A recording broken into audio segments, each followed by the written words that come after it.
যে নবীজি আমাদের ব্যাপারে কত ভয়ঙ্কর কথা বলে গেছেন।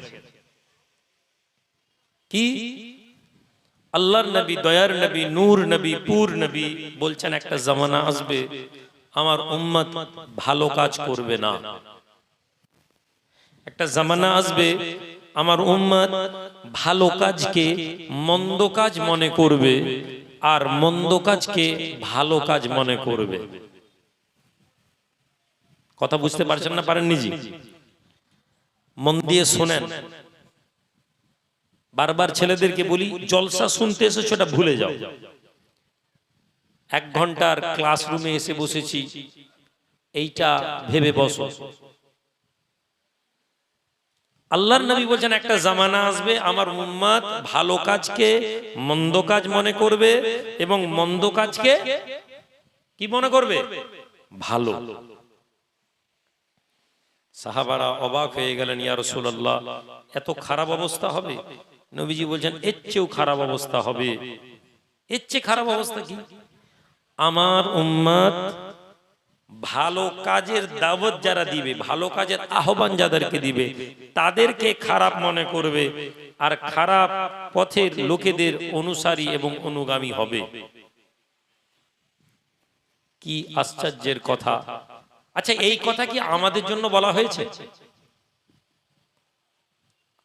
এই কথা আজকে আমাদের সমাজের মধ্যে কি আমাদের যে বলা হয়েছে?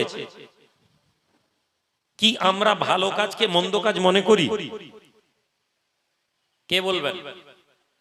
আমরা কি ভালো কাজকে মন্দ কাজ মনে করি? ভালো কাজ কি? জলসা করা। জলসা করা ভালো কাজ না?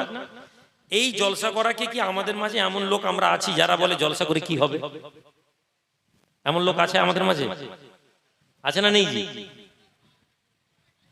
কে বলে আমি জরুরি নয়, কিন্তু এই রকম লোক আমাদের সমাজে আছে। টুপিওয়ালা লোক, পাঞ্জাবি পরা লোক, মাথায় হাতে তসবি দেওয়া লোক, মসজিদে গিয়ে নামাজ পড়ে, কিন্তু দেখবেন যখন বেরোচ্ছে বলছে জলসা করে কি হবে। ওই লোক জলসা করে কি হবে এই কথা যেভাবে বলে, ওই লোককে দেখবেন ওই লোক কখনো এই কথা বলেনি, ওই টোনে সে বলেনি যে অর্কেস্ট্রা করে কি হবে। ওই লোক রাজনীতির নেতা নেতৃত্বদের মঞ্চে গিয়ে যখন নেতারা গান বাজনা করে, গায়ক গায়িকা দিয়ে গান গাওয়ায়, ওই লোক এই কথা বলেনি যে এই অন্যায় কাজ হচ্ছে। নবীজি বলছেন মানুষ আমার উম্মত ভালো কাজকে মন্দ কাজ মনে করবে। মন্দ কাজকে ভালো কাজ মনে করবে আমার উম্মত। মন্দ কাজ কি? একজন মুসলমান আরেক মুসলমানকে আঘাত করবে না, একজন মুসলমানকে কষ্ট দেবে না, একজন মুসলমানকে গালি দেবে না, এগুলো সব মন্দ কাজ। নবীজি বলছেন আমার উম্মত একটা সময় আসবে যখন মন্দ কাজকে ভালো কাজ মনে করবে। রাজনীতির আঙিনায় এখন ভোট আসছে, মুসলমান লোককে আমরা গাল দিব, মুসলমান লোককে আঘাত করব, মুসলমান লোকের মাথা ফাটাবো এবং আমরা এই কাজকে ভালো কাজ মনে করব। দাদার কাছে গিয়ে, দিদির কাছে গিয়ে, নেতার কাছে গিয়ে বলবো আমার এলাকা আমরা ঠিক টাইট করে দিয়েছি, চিন্তা করবেন না। আল্লাহ নবী, দয়ার নবী, নূর নবী বলেন মুসলমান একটা জামানা আসবে যখন খারাপ লোকেদের সাথে নিজেদের নাম জোড়াকে অহংকারের বিষয় মনে করবে। আল্লাহর জমিনে যারা অত্যাচারী হবে, আল্লাহর জমিনে যারা হারাম কাজ করবে, আল্লাহর জমিনে যারা আল্লাহর নাফরমানি করবে, উম্মত ওই লোকেদের সাথে সম্পর্ক স্থাপন করাকে বাহাদুরির কাজ, অহংকারের কাজ মনে করবে। আর আমার উম্মতের মধ্যে যারা দ্বীনের দাওয়াত দেবে, যারা মুসলমানকে আল্লাহর রাস্তায় আহ্বান করবে, মুসলমান তাদের সাথে সম্পর্ক স্থাপন করাকে লজ্জার বিষয় মনে করবে। আজকে একজন ইমাম সাহেবের সাথে সম্পর্ক স্থাপন করা আমাদের কাছে খুব বেশি বাহাদুরির কাজ না, কিন্তু এলাকার একজন ছাপ্পাবাজ, চিটিংবাজ, জোচ্চোর যদি একটা নেতা, তার সাথে আপনি সেলফি তোলার জন্য হড়বড় করেন, মসজিদের ইমাম সাহেবকে দেখে কোনোদিন আপনি মুচকি হেসে কথা বলেন না, কিন্তু এলাকার একজন জোচ্চোর পঞ্চায়েত চিটিংবাজ প্রধান যদি আপনাকে বলে যে এর পরের ঘরটা তোকে করে দেব, তুই চিন্তা করিসনি, আপনি এই কথার পরিপ্রেক্ষিতে তার সাথে 2 বছর সম্পর্ক ভালো রাখেন, দেখলেই বলেন দাদা তোমার সাথে আছে। না না, আমি রাজনীতির কথা বলতে আসিনি, আমি আপনাকে এখানে বলতে এসেছি, আপনি আমাকে যে কথা বলার জন্য এনেছেন সেটা, আমি আপনাকে ধর্মের কথা বলতে এসেছি। জি হ্যাঁ, এটা ধর্মের কথাই বলছি। আল্লাহ নবী, দয়ার নবী, নূর নবী, রাসূল আরবী আমাদেরকে যে দিন দিয়েছেন সেই দিন আমরা জানি না। একজন যুবক ছেলেকে জিজ্ঞেস করেন যে তুমি কিসের জন্য দুনিয়াতে এসেছো, সে বলতে পারবে না। এখানে আমরা যারা আছি আমরা প্রত্যেকে জানি যে আল্লাহ আমাদেরকে দুনিয়ায় পাঠিয়েছেন, এটা আমরা জানি, এবং আল্লাহ আমাদেরকে দুনিয়া থেকে তুলে নিবেন, এটাও আমরা জানি। কি ভাই ঠিক কথা বলছি না ভুল? আপনি এখান থেকে কলকাতা বেরোচ্ছেন, সঙ্গে আপনার রাস্তায় বলছে কোথায় যাচ্ছিস রে? দাদা কলকাতা যাচ্ছি। কেন? ওই হাওড়া হাটে মাল করতে। এই কোথায় যাচ্ছিস রে? চাচা রাজস্থান যাচ্ছি। কেন? ওই মার্বেলের কাজ করতে। এই কোথায় যাচ্ছিস রে? দাদা হলদিয়া যাচ্ছি। কিসের জন্য? ওই ফ্যাক্টরিতে চাকরি পেয়েছি। আপনি যখন কোনো জায়গায় সফর করেন, আপনার সফরের ডেস্টিনেশনে পৌঁছানোর উদ্দেশ্য থাকে। আপনি ঘর থেকে যদি সফরে বেরোন এবং আপনি যে লক্ষ্যে যাচ্ছেন সেখানের উদ্দেশ্য কি, আপনি হাওড়ায় থাকবেন না। আপনি এখানে ট্রেনে উঠছেন, আপনি এখানে বাসে উঠছেন, আপনি হাওড়ায় নেমে হাওড়ায় থাকতে যাননি। হাওড়া থেকে আপনার একটা লক্ষ্য থাকে, হাওড়া থেকে আমি কাজের জায়গায় যাব, হাওড়া থেকে হাটে যাব। আমরা যারা এখানে এসে বসেছি, দুনিয়ায় আমরা এসেছি, আমরা মরবো, আমরা কবর কি যাওয়া হবে। এই যে দুনিয়া এসে কবরে যাবার এর মধ্যেখানে আমাদেরকে কিসের জন্য পাঠানো হয়েছে, এই সফরের উদ্দেশ্য কি আমরা জানি না। একজন যুবককে যদি বলা হয় তোমার লক্ষ্য কি ভাই, ওই যুবক বলতে পারবে না। একজন ছেলে ট্রেনে উঠেছে, ট্রেনে উঠে পকেটে তাকে 2000 টাকা 10,000 টাকা দিয়েছে তার আব্বা, যে বাবা ট্রেনে 10,000 টাকা দিয়ে যাচ্ছে, হাওড়া হাটে গিয়ে মাল কিনবি, মহাজন যখন তোকে শাড়ি দিবে, মহাজন যখন তখন মশারি দিবে, মহাজন যখন তোকে কাপড় দিবে, দিয়ে যখন বলবে পয়সা পেমেন্ট করো, তুই 10,000 টাকাটা পেমেন্ট করবি। আপনি হাওড়া স্টেশনে কি বলে পাঁশকুড়ায়, এটা কি বলে মেছেদায় ট্রেনে উঠলেন, ট্রেনে উঠে আপনি ট্রেনে হকার উঠছে, লাড্ডু আছে লাড্ডু, আপনি বলেন এখান থেকে 50 টাকা দিয়ে লাড্ডু কিনি, আপনি লাড্ডু কিনে নিলেন। আবার বলছে শশা আছে শশা, আপনি আবার 100 টাকা দিয়ে শশা খেলেন। আবার কেউ এসে বলছে ভাই ডিম আছে ডিম। এই করতে করতে হাওড়া স্টেশন থেকে আপনি টাকা খরচ করতে করতে যখন হাওড়ায় নামলেন তখন দেখলেন 5,000 টাকা খরচ হয়ে গেছে। আপনার আব্বা বলেছে এই মহাজনকে 10,000 না দিলে সে তোকে মাল দেবে না। আপনি নেমে মহাজনের কাছে গেলেন, মহাজন আপনাকে বলবে ভাই পেমেন্ট দাও, আপনি বলুন আমার কাছে টাকা নেই। আপনাকে এবং আমাকে দুনিয়ার জমিনে 40 বছর 50 বছর 60 বছর 70 বছরের পুঁজি দেওয়া হয়েছে। কে দিয়েছেন? আল্লাহ। যাও আমি তোমাকে 70 বছরের হায়াত দিলাম, এটা তোমার পুঁজি। এই 70 বছরে তোমাকে কিছু কাজ করতে হবে। এই জীবনটা যখন তুমি আমার কাছে আসবে আমি হিসাব নিব কি এনেছো আমার জন্য। একজন যুবক ছেলে দুনিয়াতে এসেছে, সে ভুলে গেছে যে তাকে একটা পুঁজি দেওয়া হয়েছে, তার জিন্দগিটা একটা পুঁজি। এই পুঁজি, আচ্ছা ঠিক ঠিক ঠিক ঠিক ঠিক আস্তে আস্তে, এত উত্তেজিত হবে না, আমি চেঁচাতে পারি, উচিত না কিন্তু তারপর আমি চেঁচানোর অনুমতি আছে আমার, কেননা মজলিস আমার, আপনারা চেঁচাবেন না, কথা বলবো যেই হোক। বাবাজি বসেন বসেন বসেন। আবার বলছি ভুলে যান, আমি যা বলছি এটা শুনুন, আমি যা বলছি সেটা শিখুন, বিশ্বাস করুন। আমি এখনই ছেলেরা যারা বসছিল ঘুরে, আমি ফোন করে বলছিলাম আমি আল্লাহর জন্য কথা বলি, আমি কোনো মানুষকে খুশি করার জন্য কথা বলি না। আমি আল্লাহর জন্য মানুষকে সম্মান করি, কাউকে দুনিয়ার জন্য সম্মান করি না। আমি হক কথা বলতে দ্বিধা পাই না, আল্লাহ পাক যেটুকুন আমাকে দিয়ে বলান। তাহলে আমি যদি রাগ করি সেই রাগ করার পিছনেও কারণ থাকবে।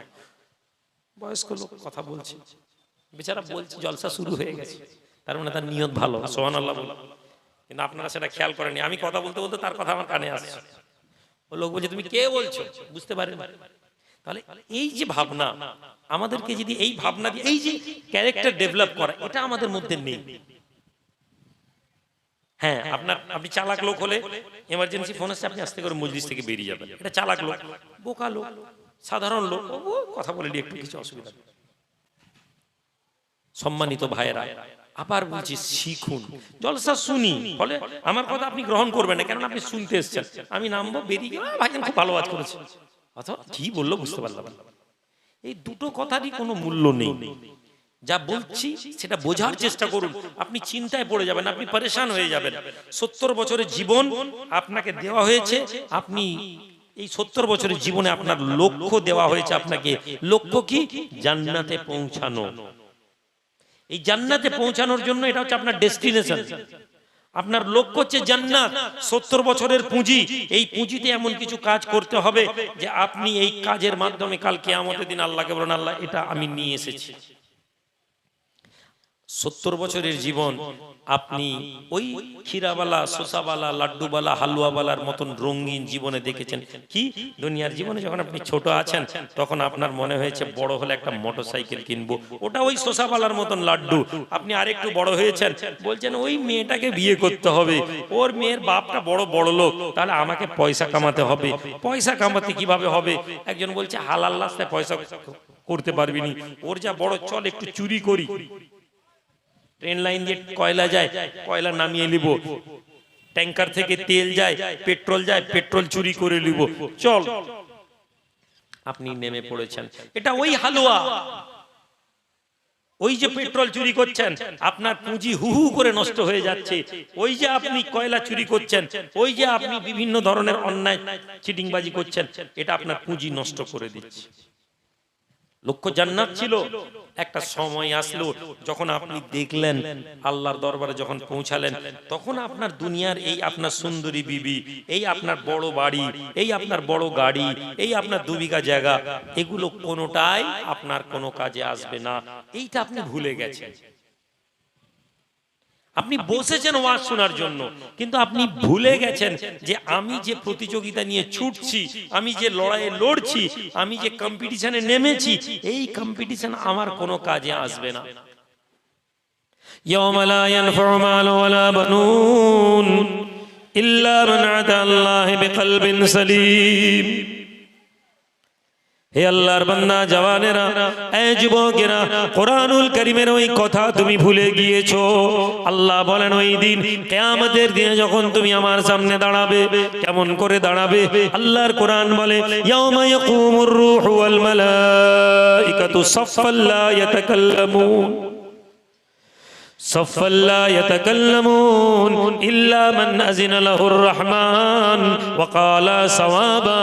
হে দুনিয়ার মানুষেরা, ওই দিন আল্লাহ বলেন আমি দাঁড় করিয়ে দিব ফেরেশতাদেরকে, মালায়েকদেরকে, রূহগুলোকে দাঁড় করিয়ে দেব। লা ইয়াতাকাল্লামুন, কেউ কথা বলতে পারবে না। ইল্লা মান আযিনা লাহুর রহমান, আল্লাহ যাকে, রহমান যাকে অনুমতি দিবেন। বান্দা বলো, বান্দা বলো, 60 বছরের জীবন, 70 বছরের জীবন কেমন করে অতিবাহিত করেছো?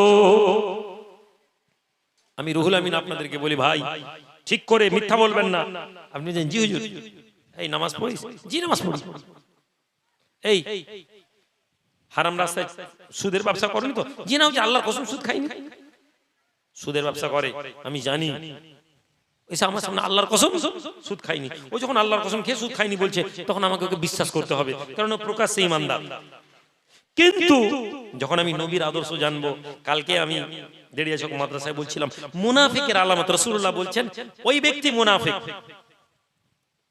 ও যতই নামাজ পড়ুক, ও যতই রোজা রাখুক, ও জাহান্নামে যাবে, যার মধ্যে এই কিছু লক্ষণ থাকবে। কি লক্ষণ? প্রথম লক্ষণ হচ্ছে এই লোক কথা বলবে আর মিথ্যা কথা বলবে, কথায় কথায় মিথ্যা বলবে।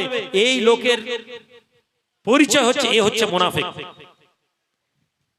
হে ময়নার ছেলেরা, বলো দেখি তোমার মধ্যে এই গুণ আছে কিনা, আমাদের মধ্যে এই গুণ আছে কিনা? আল্লাহ নবী বলছেন ওই ব্যক্তি মুনাফিক, ওই ব্যক্তি মুনাফিক যে ওয়াদা করবে আর ওয়াদা খেলাফি করবে। তুমি ওয়াদা তো করো, তুমি আল্লাহর কসম খেয়ে ওয়াদা করো, ওয়াদা মানে আল্লাহর নামে আমি ওয়াদা করছি, হ্যাঁ আমি ওয়াদা করলাম, এই কথা তোমার জন্য যথেষ্ট। আর নবী বলছেন মুনাফিকরা ওয়াদা করবে আর ওয়াদা ভঙ্গ করবে। আজকে আমার সমাজে যান, কথায় কথায় ওয়াদা করি আমরা, কথা দিলাম আল্লাহর কসম খেয়ে বলছি তো কাজটা করে দেবো, ওয়াদা করে দিলাম। আপনি যখন বলছেন ওয়াদা করলাম, তখন আপনি জানেন যে আপনি করবেন না, আপনি বলছেন ধুর কাজ হয়ে গেল এখন ওয়াদা তুই করতে পারবি, আরে দাঁড়া না কাজটা হোক না তারপর দেখছি। আপনার বন্ধু যদি আপনাকে কথা বলে এই যে তুই যে বললি ওটা করে দিলে ওই কাজটা করে দিতে পারবি, আপনি আরে দাঁড়া না, আপনি কাজ অহরহ করেন, আপনার মনের মধ্যে কোনো ভয় নেই, আপনার মনের মধ্যে কোনো বিকার নেই, বলি আপনি বলছেন দাঁড়া নামাজটা পড়ে আসি। আল্লাহ নবী বলছেন এই ব্যক্তি সে যদি নামাজ পড়ে, এই ব্যক্তি সে যদি রোজা রাখে, তবু এই ব্যক্তি জাহান্নামী। কিসের জন্য? না যে ওয়াদা করে আর ওয়াদা করার পরে ওয়াদার খেলাফি করে, ওয়াদা ভঙ্গ করে দেয়, এই লোক জাহান্নামী। এই লোক কসম খায়, কসমের ওয়াদা ভঙ্গ করে, কথা বলে মিথ্যা কথা বলে, কথায় কথায় মিথ্যা বলে, আল্লাহর নামে কসম করে মিথ্যা বলে। আর এই ব্যক্তি যখন কথা বলে ঝগড়া করে, কোন বিষয় কথা হলেই ঝগড়া আরম্ভ করে দেয়। সম্মানিত ভাইরা, ওয়াজ শুনতে এসেছেন, 30 বছর এই বিষয়ের উপর আমরা আলোচনা করলেও এর বিষয়ের উপর আমরা ওয়ার্কআউট করিনি। বিশ্বাস করুন, যদি কোরআন এবং হাদিসের ন্যূনতম জ্ঞান রাখেন, আপনি দেখবেন যে সাহাবাদেরকে দিয়ে যে ধর্ম দেওয়া হয়েছে আমরা সেই ধর্ম পালন করিনি। হ্যাঁ, আমি কোনো বিশেষ মতাদর্শের কথা বলছি না, আমি কোন দলমতের কথা বলছি না, আমি সার্বিকভাবে এই সমাজ ব্যবস্থার কথা বলছি। আপনার এই সমাজ ব্যবস্থা, আমরা যারা ইসলামকে না জেনেই ভাবছি মুসলমান, আমাদের উদ্দেশ্যহীন ভাবে আমরা ছুটে চলেছি। দুনিয়া কামানো আমাদের মূল লক্ষ্য, আখিরাত আমাদের মূল লক্ষ্য না। দুনিয়া, আমাকে আবার বলছি, আমাকে কেউ যদি প্রশ্ন করে কেন এসেছো, তোমার লক্ষ্য কি, আপনি বলতেই পারবেন না। বড় হয়ে কি হতে চাও? সে ছেলে বলছে বড় হয়ে ডাক্তার হব, বড় হয়ে ইঞ্জিনিয়ার হব। বাপ ছোটবেলা ছেলেকে বলছে মানুষ হ বাবা, টাকা না কামালে দুনিয়ার কোনো দাম নেই। ওই ছেলেকে ওর বাপ 6 বছর 8 বছর 10 বছরে ওর বাপ ওর মা ওকে মুনাফিকদের অন্তর্ভুক্ত করে দেওয়ার জন্য রাস্তা বানিয়ে দিল। আপনি এই কথা আপনার ছেলেকে শিখাননি, বাবা দুনিয়াতে টাকা পাও আর না পাও, দুনিয়াতে বড় বাড়ি হোক না হোক, দুনিয়াতে কখনো আল্লাহর বিরুদ্ধাচরণ করবেনি, আল্লাহর হুকুমের বিরুদ্ধাচরণ করবেনি, তাহলে তোমার আখিরাত বরবাদ হবে। আখিরাতের জীবন কি? 60 বছরের জীবনের জন্য আমরা লড়াই করছি, 60 বছরের জীবনের জন্য আমরা মেহনত করছি, 60 বছরের 70 বছরের জীবনের জন্য আমরা নিজেদেরকে উজাড় করে দিচ্ছি। নবীজিকে প্রশ্ন করা হলো, ইয়া রাসূলুল্লাহ, আখিরাতের জীবনের তুলনায় দুনিয়ার জীবন কেমন? 60 বছরের জীবন, 70 বছরের জীবন, 80 বছরের জীবন, ইয়া রাসূলুল্লাহ, দুনিয়ার এই জীবনের তুলনায় আখিরাতের জীবনটা কত লম্বা? আল্লাহ নবী, দয়ার নবী, নূর নবী বলেন, আমার সাহাবারা, একটি সমুদ্রের মাঝে তুমি যদি নিজের আঙ্গুলটা প্রবেশ করাও, একটি দরিয়ার মাঝে যদি তুমি তোমার আঙ্গুলটা প্রবেশ করাও, এরপরে ওই আঙ্গুলটা তুলে নাও, ওই আঙ্গুলে যতটা পানি লাগবে, ওই আঙ্গুলে তোমার যতটা পানি ভিজবে, জেনে নাও আখিরাতের জীবনের তুলনায় দুনিয়ার জীবনটা ওই রকম। সমুদ্রটা জীবন, কিসের জীবন? আখিরাতের জীবন। সমুদ্রের মধ্যে আঙ্গুল প্রবেশ করালেন, আঙ্গুলটা তুলে নিলেন, হাতে যতটা পানি লেগেছে এইটা দুনিয়ার জীবন। সুবহানাল্লাহ বলবেন। এই জীবনের জন্য আপনি সব ত্যাগ করতে রাজি আছেন। এই হাতের সামান্য, আপনাকে বলা হয় গোটা সমুদ্র তোমাকে দেওয়া হবে, আপনি একটা আঙ্গুল ডুবি আঙ্গুলটা তুলে বলছেন ও প্রচুর পানি পেয়ে গেছি, এত পানি নিয়ে নিয়েছি, এই আঙ্গুলের পানিটাই তো আমার শেষ কথা। নামাজি পেয়ে যাবেন, রোজদার পেয়ে যাবেন, হজ করনেওয়ালা পেয়ে যাবেন, যাকাত দেনেওয়ালা পেয়ে যাবেন, জলসায় বসে 500 1000 ওয়াত দেনেওয়ালা পেয়ে যাব। হে যুবকেরা, ইমানদার মুমিন ব্যক্তি পাবো না। আল্লাহ নবী দয়ার নবী নূর নবী বলেন একটি জামানা আসবে, একটি সময় আসবে 70টা গ্রামের মানুষ একজন লোককে ভালো বলবে, 70টা গ্রামের মানুষ একজন লোককে নেক বলবে, 70টা কবিলার মানুষ ওই মানুষটাকে আমানতদার বলবে। নবী বলেন খোদার কসম, ওয়াল্লাহি আল্লাহ নামে কসম খেয়ে আমি রাসূলুল্লাহ বলে দিই ওই ব্যক্তির মধ্যে যারা পরিমাণ ঈমান থাকবে না। 70টা গ্রামের লোক যাকে ইমানদার ভালো নেক আমানতদার বলবে, নবীজি বলছেন খোদার কসম ওই লোকটার মধ্যে যারা পরিমাণ ঈমান নেই। আপনি বুঝতে পারছেন আপনার ঈমানের অবস্থা কি? আপনি বুঝতে পারছেন আপনার ঈমানের অবস্থা কি? আপনি বুঝতে পারছেন আপনার পরিণতি কি? আপনি বুঝতে পারছেন আপনার অবস্থা কি হবে? আমার ভাই, আমার বন্ধু, বাবাজিরা, জলসার মজলিসে বসেছি, জলসা শুনলাম আর চলে গেলাম, এটা আমাদেরকে এখানে এই জন্য জলসা করতে দেওয়া হয়নি। হ্যাঁ হ্যাঁ, একদল লোক বলে জলসা করে কি লাভ? আমি ছেলেদেরকে বলি ওরা আসলে কথাটা ভালো বলেছে, কেননা কিছু মানুষ চায় না এই কথা আলোচনা হোক। এখন যুবক ছেলেদের একটা অংশকে যদি বলা ভাই এখানে একটা অর্কেস্ট্রা করব, বোম্বে থেকে নায়ক নায়িকা আনবো, সে বলে আরে নিয়ে আসো, একটু আনন্দ ফুর্তি হোক, ছেলেদের কাজকর্ম নেই, একটু আনন্দ ফুর্তি হোক। আর একদল লোক বলে জলসা করো, সারা রাতের জলসা, কি লাগবে? ভালো বক্তা নিয়ে এসো, ভালো ওয়াজ শুনবো। কি ওয়াজ? আমি রুহুল আমিন উঠে আপনাদেরকে বলবো ধর্মটা খুব সহজ ব্যাপার, মরবেন আর জান্নাতে চলে যাবে। এই মজলিসে জান্নাতের বাগান, নবীজির কথা আপনি অস্বীকার করার জায়গা নেই। এই বাগানটা জান্নাতের বাগান, নবীজি বলেছেন, সবাই সুবহানাল্লাহ বলবে। আর এমন মনে হবে ধর্ম মানে যেন এই লাড্ডু খাওয়া, ধর্ম মানে যেন এই মরলাম আর কবরে গিয়ে জান্নাতে চলে গেলাম। কেননা আপনার কাছে কোনো হুজুরকে ডেকে, কোনো পীর সাহেবকে ডেকে আমি রুহুল আমিন উঠে এমন ভাবে ধর্ম বলছি যেন আমরা মরবো আর জান্নাতে চলে যাব। তাহলে জলসা যে বিরোধিতা করছে সেও যেমন অন্ধকারে আছে। আমি জলসা করেও আমি আলো নিতে পারিনি, জলসা করেও জলসা শুনেও আমি দিনের রাস্তার দিকে আসতে পারিনি, ইমানের আলোয় নিজেকে আলোকিত করতে পারিনি। সাহাবাদের ওয়াজ শুনি আর সুবহানাল্লাহ বলি, কখনো বলিনি যে আমিও ওই রাস্তায় যাব। দুনিয়ার জমিনটাকে আজকে বারবার কেন বলছি হে যুবক, অর্থটা আমাদের জন্য শেষ কথা না। তোমার দাদু বড় লোক ছিল না গরিব ছিল আজকে কেউ আলোচনা করেনি। আমি রুহুল আমিন কি করে যাচ্ছি, আমার পরে আল্লাহ না চাইলে দুনিয়ার জমিনে এটা চর্চার বিষয় থাকবে না। আমার পূর্বে বড় বড় বলি, বড় বড় পীর, বড় বড় হুজুর দুনিয়া থেকে চলে গেছেন, আমরা তাদেরকে আলোচনায় করিনি। লক্ষ লক্ষ ওলিয়া উলিয়াদের কথা আমাদের আলোচনার বিষয় নয়। ফলে তুমি আমি কেমন ছাড় যে তুমি আমি মনে করলাম যে আমি মরে গেলে লোক আমাকে মনে রাখবে। তাহলে এই জীবনে আমি মরে গেলে মরার পরে আমার জীবনের হিসাব শুরু হবে। ইমানদার ব্যক্তিরা এই হিসাবের জন্য ভয় পেতেন। ইমানদারদের অন্তরটা কি হবে? ইমানদারদের অন্তর ইন্নামাল মুমিনুনা আল্লাযীনা ইযা যুকিরাল্লাহ ওয়াজিলাত কুলুবুহুম, আল্লাহ বলেন ইমানদার ব্যক্তি ওরা যখন ওদের কাছে আল্লাহর কথা আলোচনা হয়। ইন্নামাল মুমিনুনা আল্লাযীনা ইযা যুকিরাল্লাহ ওয়াজিলাত কুলুবুহুম, যখন তারা আল্লাহর কথা শুনে তাদের অন্তর আল্লাহর ভয়ে ভীত হয়ে ওঠে। জোরে বলুন, কি আমাদের অন্তর আল্লাহর ভয়ে ভীত? কি ময়নার যুবকদের অন্তর আল্লাহর ভয়ে ভীত? না, আমরা জলসা শুনতে এসেছি, সস্তার ধর্ম। আমরা মনে করছি জলসা করে দিয়েছি মানে আমরা ইসলামের দায়িত্ব পালন করে নিয়েছি। হে যুবক, তুমি যদি জলসা নাও করতে পারো তোমার কোনো সমস্যা নেই, কিন্তু তুমি যদি ঈমানের আলোয় আসতে পারো তাহলে শোনো, এই জলসায় তোমাকে আল্লাহর কথা শোনা হচ্ছে।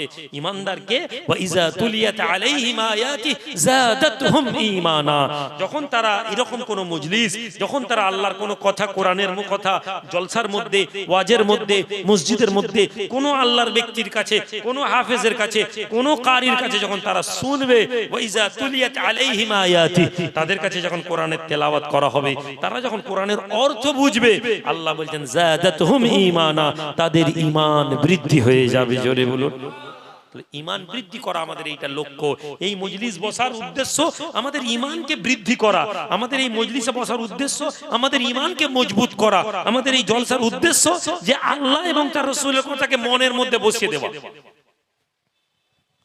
শয়তান আপনাকে, একজন ছেলে নামাজ পড়ে, আপনি দেখবেন হঠাৎ সে নামাজ ছেড়ে দেয়, আপনি দেখবেন হঠাৎ ওই নামাজি ছেলে, ওই মুসল্লি ছেলে, ওই ভালো ছেলেটা হঠাৎ একদম ডাইরেক্ট মদ দোকান, বিড়ি দোকান, গাঁজা দোকানে বসে আছে। এরকম ছেলে হয় না, হয় না, আছে না নেই সমাজে? কেন? আপনি লক্ষ্য করে দেখবেন, আপনি শয়তানের পলিসি আপনি জানেন না। আপনি এটুকুন জানেন নবীর গোলাম হয়ে গেলে আমরা জান্নাত পেয়ে যাব। বক্তা বলছে ভাই নবীর মোহাব্বত থাকলে জান্নাত হয়ে যাব। আপনি সুবহানাল্লাহ বলছেন।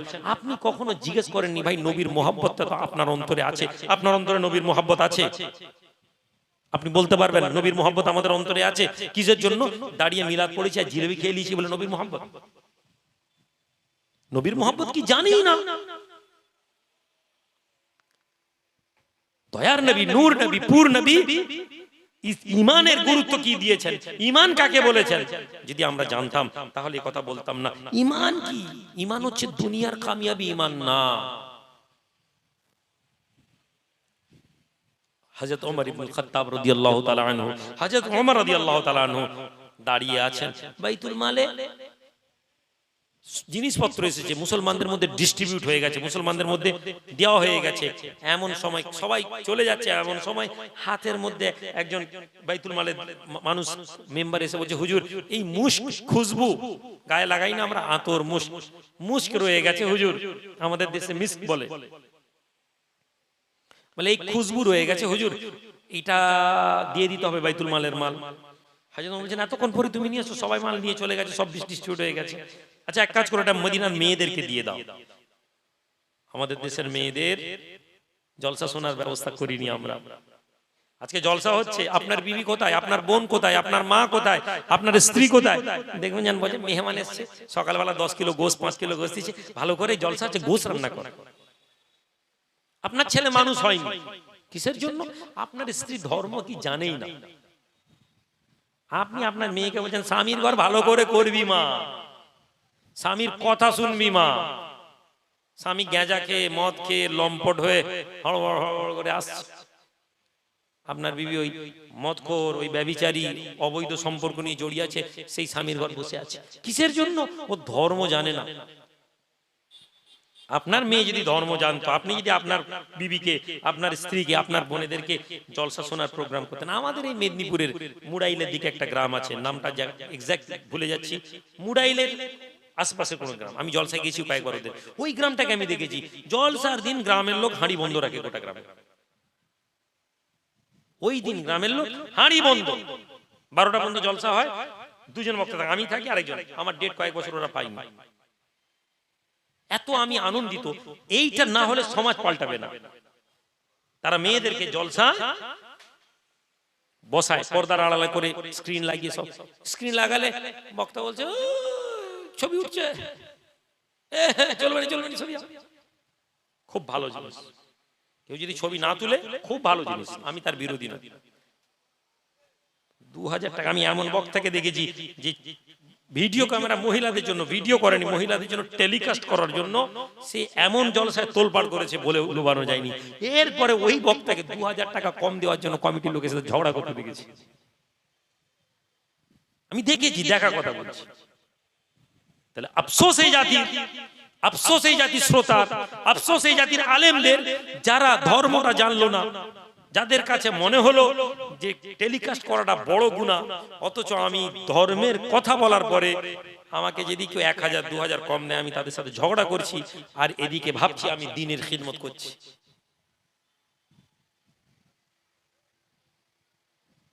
তো মেয়েদেরকে শেখাতে হবে, এই খুশবুর কথা এলো বলে মহিলার কথা মনে পড়ে গেল। আপনার স্ত্রীকে শেখাতে হবে, আপনার মেয়েকে জানাতে হবে, কি জানবে, আপনার মেয়েকে শেখাতে হবে মা স্বামী যখন আসবে তুমি তৈরি হয়ে থাকো। আল্লাহ রাসূল সাল্লাল্লাহু আলাইহি ওয়াসাল্লাম আমাদেরকে শিখাচ্ছেন স্বামী যখন আসবে, মদিনার প্রান্তরে এসে রাসূলুল্লাহ খিমা গেড়ে দিতেন, দিয়ে খবর পাঠাতেন মদিনাতে, যাও মেয়েদেরকে বলো আগামীকাল সকালে আমরা ফজরের পরে ঢুকবো। তার মানে মহিলাদেরকে সময় কেন দিতেন? মেয়েরা যেন তৈরি হয়ে থাকে তাদের স্বামীর জন্য। আজকে আমাদের ঘরের ছেলেরা লাফাঙ্গার হয়ে যাচ্ছে, লম্পট হয়ে যাচ্ছে, কিসের জন্য? একটা বাচ্চা হয়ে গেছে, দুটো বাচ্চা হয়ে গেছে, বউয়ের দিকে আকর্ষণ নেই। কেন? বিবি সারাদিন রান্না করে, ঘামের গন্ধ দুর্গন্ধ নিয়ে সে যখন ঘরে যায়, রাস্তায় বেহায়া মেয়ে, রাস্তায় টুকাট পরা মেয়ে, রাস্তায় গেঞ্জি পরা মেয়ে দেখেছে, তার জেহেনে তো খারাপ ধারণা চলছে, আর ঘরে এসে দেখে বউ ময়লা হয়ে গোয়ে হয়ে ঘামের গন্ধে বসে আছে। তোর স্বামীর যে অ্যাট্রাকশন কমছে, তার কারণ আপনি আপনার মেয়েকে দ্বীনের শিক্ষা দেননি, নবীর কথা শেখাননি। মা স্বামী এলে ছেলে মেয়ে সবকে ছেড়ে দে, স্বামী কলকাতা থেকে আসবে, তুই তৈরি হয়ে রেডি হয়ে সুন্দর হয়ে থাকবি। এখন আপনার মেয়ে কি বলে? রাখো তো তুমি, দুটো ছেলেকে সামলাতে সামলাতে আমার জান চলে যাচ্ছে। এই যে ভাবনা, এই ভাবনা আমাদের ইসলাম থেকে নেই। মহিলাদেরকে ক্লাস নিতে হবে, জলসা করার দরকার নেই। মহিলাদেরকে আমাকে বলবেন পয়সা লাগবে না, আমার অফ টাইম দেখে আগে থেকে 3 মাস ভাইজান মহিলাদেরকে নিয়ে আমাদের গ্রামে একটা আধ ঘন্টা 1 ঘন্টার বক্তব্য দিন, মহিলাদেরকে নিয়ে শুধু বলবো, মেয়েরা বসবে পর্দার আড়ালে, ছেলেরাও শুনলো। মেয়েদের হক আমরা জানি না, মহিলাদের হকুক আমরা জানি না, আমরা জলসা শুনতে বসেছি। মেয়েদেরকে নিয়ে মায়ের পায়ের তলায় জান্নাত, এই কথা বলে দিয়ে সুবহানাল্লাহ বলে আমরা বেরিয়ে গেলাম। প্রত্যেক বাপ প্রত্যেক মা তার মেয়েকে অ্যাট্রাকটিভ করার জন্য তার মেয়েকে ট্রেনিং দিবে, যেন তার স্ত্রী, তার স্বামী তার স্ত্রীর বন্ধন থেকে না বেরোতে পারে। নবী ওমর রাদিয়াল্লাহু তাআলা বললেন, যাও খুশবু নিয়ে যাও, এই খুশবুটা মেয়েদের মধ্যে ডিস্ট্রিবিউট করে দাও। মেয়েরা তাদের স্বামীর জন্য খুশবু লাগাবে, মেয়েদের খুশবু স্বামীর আকর্ষিত হবে, কিন্তু বাইরে খুশবু লাগিয়ে মেয়েদের যাওয়া যাবে না। আপনার স্ত্রী, এই কথা মনে পড়ে গেল, বাইরে লাগানো, আপনার স্ত্রী সাজে, আপনাদের বিবিরা, আমাদের ঘরের বেশিরভাগ মেয়েরা সাজে। কখন সাজে? যখন শ্রীরামপুর যাবে, ডাক্তার দেখাতে যাবে, তখন মুখে পাউডার ঘষছে। ও যখন বাইরে বেরোবে বলে দাঁড়া একটু চোখে কাজল লাগিয়ে দিই। আপনার মেয়েকে আপনার বিবি জানে না ওইটা ওর জন্য হারাম, ওটা ওর জন্য জাহান্নামে যাওয়ার লাইন তৈরি হচ্ছে। কোন মহিলা যদি রূপ সৌন্দর্য অন্য কোন পুরুষ দেখতে পায় আকর্ষিত করার জন্য, তো স্বামী যখন কলকাতা থেকে আসে, তো স্বামী যখন কাজ থেকে আসে, তখন তুই নোংরা গন্ধ কাপড় পরে ঘুমিয়ে থাকিস, আর যখন তুই মনন্ত কুমারে ডাক্তার দেখাতে যাবি মুখে পাউডার লাগাচ্ছিস। এই ভাবনা ওই মেয়ের দোষ নেই, ওকে শিখাতে হবে। বাইরে বেরোনোর টাইম খুশবু লাগিয়ে মেকআপ করে বাইরে মেয়েকে বিবিকে বেরোনো যাবে না, নেকাব পরে যেতে হবে, বোরখা পরে যেতে হবে। স্বামী, একজন মহিলার সৌন্দর্য শুধু তার স্বামীর জন্য। সুবহানাল্লাহ বলবেন না? নবী কি আদর্শ আমাদেরকে দিয়েছেন, আর আমরা আমাদের ঘরের মেয়েদেরকে তা শিখাতে পারি না। যেটা বলতে গিয়ে বলে গেলাম, হযরত ওমর বললেন, যাও এই খুশবু মেয়েকে দিয়ে দাও, মদিনার মেয়েদেরকে। এমন সময় বিবি এসেছেন, আমিরুল মুমিনিনের স্ত্রী এসেছেন, হুজুর আমি এসেছি, আমি খুশবুটা ডিস্ট্রিবিউট করে দেব। ওমর স্ত্রীর দিকে তাকালেন, তাকিয়ে কিছুক্ষণ চুপ থেকে বললেন, না তুমি না। অন্য একজন মহিলার আনসারী সাহাবীর স্ত্রীর নাম বললেন, ওকে দিয়ে দাও, ও ডিস্ট্রিবিউট করে দিক মদিনার মেয়েদেরকে। ওমর হচ্ছেন আমিরুল মুমিনিন, তার স্ত্রী হচ্ছেন আমিরুল মুমিনিন, মানে ফার্স্ট লেডি যাকে বলা হয় ইংরেজিতে, ফার্স্ট লেডি। আমেরিকার প্রেসিডেন্টের স্ত্রী কি বলা হয়? First lady. আমাদের রাষ্ট্রপতির বিবি ফার্স্ট লেডি। মুসলিম জাহানের ফার্স্ট ম্যান হচ্ছেন ওমর, তার স্ত্রী ফার্স্ট লেডি। এত সম্মানিত মহিলার স্বামী মুখের উপর রিফিউজ করে দিলেন, করে বলেন অন্য মেয়ে হয়ে গেল। সারাদিন ওমর কাজ করেছেন, বাড়িতে গিয়ে দেখছেন বিবির মুখ ভার, স্ত্রীর মুখ ভার। আপনি কোনোদিন আপনার স্ত্রীর মুখ ভার বুঝতে পেরেছেন? আপনি কখনো আপনার স্ত্রী কখন মন ভালো আছে কখন মন খারাপ আছে আপনি জানেন? আপনি জানেন না। আপনাকে কেউ বলেছে ভাই নামাজ ধরে নাও সব হয়ে যাবে, আপনি কখনো নবীর সুন্নাতকে আদর্শ করতে পারেননি। আপনাকে কেউ বলেনি যে ভাই নামাজ পড়েও জাহান্নাম যেতে হতে পারে। নামাজ পড়ার পরেও নবীজি বলছে, কোরআন বলছে ফাওয়াইলুল লিল মুসাল্লিন, ওই নামাজীদের জন্য জাহান্নাম। আপনি জানেন না, আল্লাহ নবী বলেন ওই রোজদারদের জন্য জাহান্নাম। ওই হাজীদের হজকে আরাফাতের মোটা বলা হয়, তারা বলে লাব্বাইক, আল্লাহর পক্ষ থেকে জবাব আছে লা লাব্বাইক, না কোনো লাব্বাইক নয়, তোমার লাব্বাইক কবুল করা হয়নি। আপনি কি জানেন? আপনি হজ থেকে এসে মনে করছেন সবাই হাজী সাহেব হাজী সাহেব বলছে, না আপনি মনে করলেন আপনি খুব বড় হাজী হয়ে গেছে।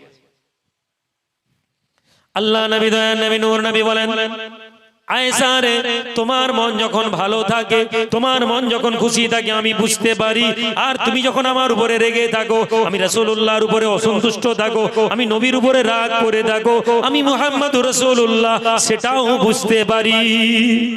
জোরে বলা যাবে না? একটু জোরে বলবেন না? এই যুবকেরা, জওয়ানেরা, রাসূলের সুন্নাতকে বুঝে নাও, নবীর জীবনী পড়ে নাও, তাহলে এই মজলিসে বসার লাভ, না হলে জলসা শুনে কোনো লাভ হবে না। আম্মা জান আয়েশা অবাক হয়ে যান, ইয়া রাসূলুল্লাহ, কেমন করে আপনি বুঝতে পারেন আমি যখন আপনার উপরে খুশি থাকি, কিভাবে আপনি আমাকে ধরতে পারেন, আর আমি যখন আপনার উপরে দুঃখ পেয়ে থাকি, রাগ করে থাকি, হুজুর আপনি কেমন করে জানতে পারেন? স্ত্রীরা স্বামীর উপর রাগ করে না? ওই রাগ ইমানের অসন্তুষ্টি না, ইমানের রাগ না, রাগ হচ্ছে স্বামী স্ত্রী সম্পর্কে যে ভালোবাসা, যে রাগ, যে অভিমান। আম্মা জান আয়েশা সিদ্দিকাকে যখন নবী বলছেন, বলো জানো না নবী কখন বলছেন, হে আয়েশা, তুমি যখন আমার উপর খুশি থাকো তখন তুমি বলো মুহাম্মাদের রবের কসম, মুহাম্মাদের রবের কসম, আমার নাম ধরে আমার রবের নাম লাও। আর যখন তুমি আমার অসন্তুষ্ট থাকো তখন তুমি বলো ইব্রাহিমের রবের কসম, ইব্রাহিমের রবের কসম। আমি বুঝতে পারি আয়েশা আমার উপর অসন্তুষ্ট আছে, এই জন্য আমি রাসূলুল্লাহর নামে নিয়ে রবের নাম লাইনি। আম্মা জান আয়েশা মুচকি হেসে বলেন, ইয়া রাসূলুল্লাহ আপনি ঠিক বলেছেন। জোরে বলুন। কত সূক্ষ্ম বিষয় নবী বুঝতেন। আপনার স্ত্রী দিনের পর দিন কষ্টের মানসিক যন্ত্রণার মধ্যে আছে, আপনি বুঝতে পারেননি। আপনি সারাদিন কাজ করেছে, সন্ধ্যাবেলা কাপড় খুলে ভাত দে, খেয়ে নিয়ে শুয়ে, আপনি কখনো বোঝার চেষ্টা করেননি। আপনি বলবেন আমি সারাদিন এত খাটছি, আমি সারাদিন এত কাজ করছি, কিসের জন্য? তোমাদের খুশির জন্য। না রে পাগলা, ওটা খুশি বলেন। তো এই অর্থ সম্পদ কোনো কাজে আসবে না। নবীজি সফরে, রাতের বেলা নবীজির ঘুম আসে না, মক্কার মদিনার একটি প্রান্তরে আম্মা জান আয়েশাকে নিয়ে নবী বলছেন, আয়েশা চলো, রাতের বেলা ঘুম নেই, সাহাবারা কেউ নেই, কেউ কেউ বলেছেন সফরের সময়, কেউ কেউ বলেছেন মদিনাতে বসে আছেন রাসূলুল্লাহ, চলো আয়েশা ছুটা কম। জামানার নবী, জামানার নবীর কথা বলছি, শ্রেষ্ঠ মানুষের কথা বলছি।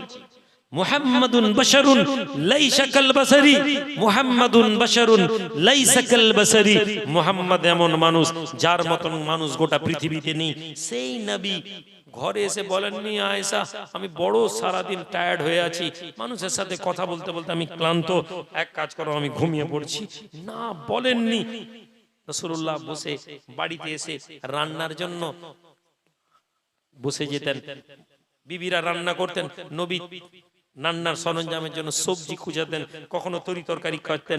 নবী জামানার নবী, যাকে হুকুমের জন্য আল্লাহ বলেন নবী আপনি কি চান বলুন আমি আল্লাহ করব, সেই নবী ঝাঁটা নিয়ে বাড়িতে ঝাঁট দিচ্ছেন। জোরে বলবেন।